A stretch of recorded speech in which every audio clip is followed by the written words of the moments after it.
It looks more like a chain of tragic accidental circumstances because Israeli plane did not take down our plane, but certainly we have to seriously look into it. Russian President Vladimir Putin there speaking after Syria inadvertently shot down a Russian military plane, killing all 15 people on board. Now, earlier, Russia said Israel was to blame for putting the plane in the line of fire, even though it was Syrian forces who actually fired the shots. Why the blame game? Well, these lights streaking across the night sky. This video released by Syrian state media purportedly shows Syrian air defenses repelling an Israeli strike. Israel expressing sorrow about the loss of life, but says Syria, quote, fired indiscriminately and did not bother to ensure no Russian planes were in the air, end quote. Well, that's a deadly incident, highlighting the complex network of regional and global players, each taking a stake in Syria's war. I'm joined now by CNN's Matthew Chance. He's in Moscow for you, and Arwa Damon, who is in Turkey. Let's just start with you in Moscow, Matthew. When we all first heard this story, it sounded very convoluted earlier on today, and Moscow pulling in the Israeli ambassador. Just peel the pieces apart here. I mean, I've explained what happened, but the kind of blame game that's going on, it does seem slightly remarkable. Yeah, it does, although I think Vladimir Putin, the Russian president, has moved to try and ratchet down the tensions that have been mounting between Russia and Israel because of this incident. Initially, the Russian Defense Ministry said that the loss of the 15 lives, the 15 Russian servicemen on board that Ilyushin 20 aircraft that was blown out of the sky by Syrian air defenses was as a result of Israel's careless actions.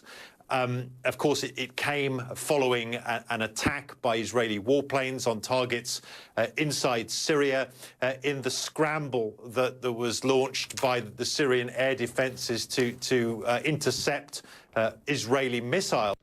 It seems that Russian plane was inadvertently taken down by one of the Syrian S-200 Soviet-era missile defenses. And, of course, that's led to an enormous amount of tension brewing between these two countries, Russia and Israel. Russia now, though, saying that it seems to have been like a chain of tragic accidental circumstances that led to this.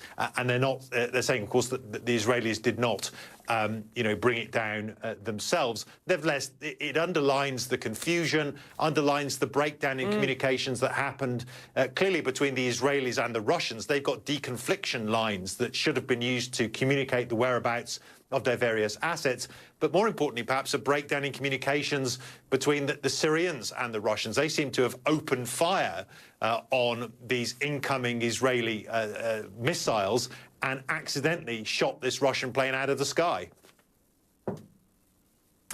This just, less than 24 hours after we had a meeting in Sochi between the Russians and the Turks.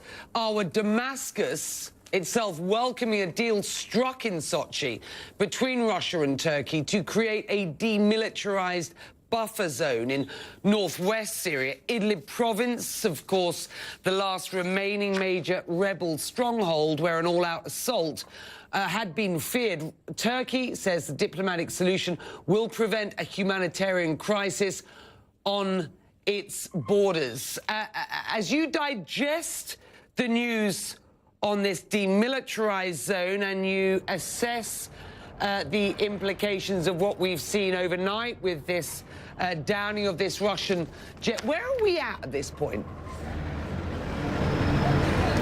We're in very uncertain and quite shaky territory, Becky. The critical thing is that humanitarian catastrophe that so many aid organizations and players were warning about that we would see transpiring in Idlib province should a full-on assault have taken place there. That, at least for the time being, seems to have been averted, but I think for the time being is really the operative part of that sentence. Now, under this agreement, you would have Russian and Turkish technical advisors trying to demarcate exactly where this demilitarized zone is. It's expected to be about 15 to 20 kilometers wide.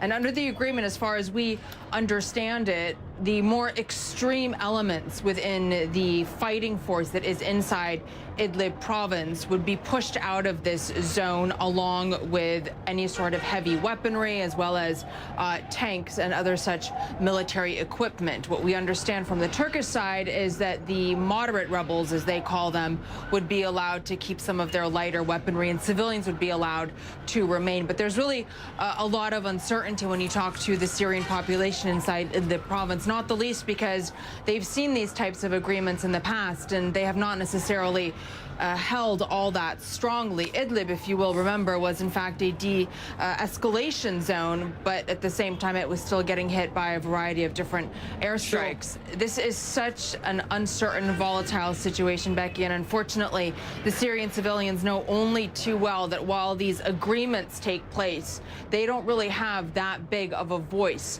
at the negotiating table. Matthew, Russia's entry into the Syrian conflict fundamentally changed the dynamic of what was then a sort of 4.5-year civil war. At this point, what is Russia's endgame here? And why does Russia need Syria? Just remind us of where that argument stands. Well, I think its endgame is really the same as it was when they entered this conflict several years ago to bolster the forces of Bashar al-Assad, their Syrian ally, the Syrian government in that country. They've turned at the right. They've brought unprecedented firepower to that battlefield in the form of their air forces and missile strikes, which have turned the tables in that conflict and led to enormous reverses, to the point where Idlib now, of course, is the last province that is held by the rebels against the Syrian government. And so, you know, this is a potentially crucial last moment. But the issue remains the same. This has demonstrated to the world and to itself that Russia is a major player once again on the international stage, that it can still shape the outcome of countries distant from its territory in the Middle East, in this case Syria, and that it is back as a military power. And that's the message Russia wanted to convey, I think, when it entered this conflict several years ago. And it's been very successful in achieving that aim. Matthew's in Moscow for you, Awa in Turkey. Both have been in and out of Syria over what has been this 7-year bloody war.